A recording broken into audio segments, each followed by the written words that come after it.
তুমি এমন ভান করো যেন কত বড় লোকের মেয়ে। লোকটি এমন ভাবে কথা বলে যেন সে কত বড় লোক। মেয়েটি এমন ভান করে যেন সে কিছুই জানে না। সে এমন ভাবে অগ্রসর হলো যেন সে একটা গোয়েন্দা।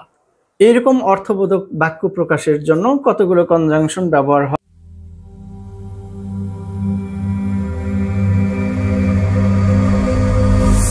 অ্যাজ ইফ এবং অ্যাজ দো এই দুইটা অংশে যে বাক্যাংশটুকু দেওয়া থাকে সেই বাক্যাংশে একটা কাজের ধরন বর্ণনা করা থাকে এবং ওই কাজটি দেখে সাবজেক্ট সম্পর্কে একটা ধারণা জাগে।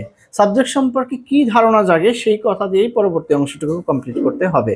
এবং এক্ষেত্রে টেন্সের সিকোয়েন্সটা হলো অ্যাজ ইফ অথবা অ্যাজ দো এর আগের অংশটা যদি হয় প্রেজেন্ট টেন্স তাহলে পরের অংশটা হবে পাস্ট ইনডিফিনিট। আর আগের অংশটা অর্থাৎ অ্যাজ ইফ বা অ্যাজ দো এর পূর্বের অংশটা যদি হয় পাস্ট টেন্স তাহলে এদের পরের অংশটা হবে পাস্ট পারফেক্ট টেন্স। মনে আছে তোমাদের এর আগে বিফোর আফটারের নিয়ে আমি বলেছিলাম যে একটা কাপল টেন্স আছে, একটা যেখানে যাবে আর একটা সেখানে যাবে, সেটা হলো পাস্ট ইনডিফিনিটের সাথে পাস্ট পারফেক্ট। উদাহরণ দেখা যাক। He tells the matter as if, সে ঘটনাটা এমন ভাবে বলে যেন ড্যাশ। তার ঘটনা বলার ধরন দেখে তার সম্পর্কে একটা ধারণা জাগে। কি ধারণা জাগে সেই কথাটাই লিখতে হবে। তাহলে আমরা লিখতে পারি হি নিউ এভরিথিং, যেন সে সব কিছু জানতো।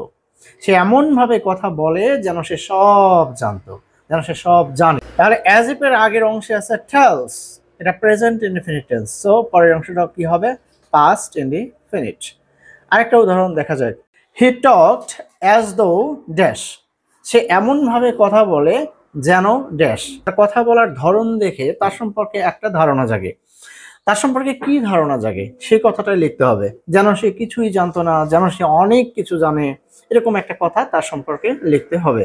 তাহলে আমরা লিখতে পারি হি হ্যাড নোন নাথিং, সে কিছুই জানতো না।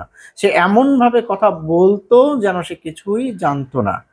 হ্যাঁ, দেখো অ্যাজ দো এর আগের অংশ আছে পাস্ট ইনডিফিনিট, সো পরের অংশটা কি হবে পাস্ট পারফেক্ট। কি হবে পাস্ট পারফেক্ট। তো এক্সারসাইজ করা যাক।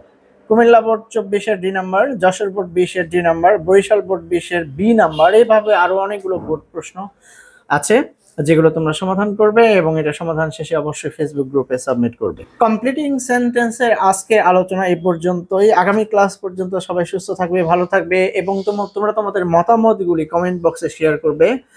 ততক্ষণ পর্যন্ত ভালো থাকবে। আল্লাহ হাফেজ, আসসালামু আলাইকুম, টাটা।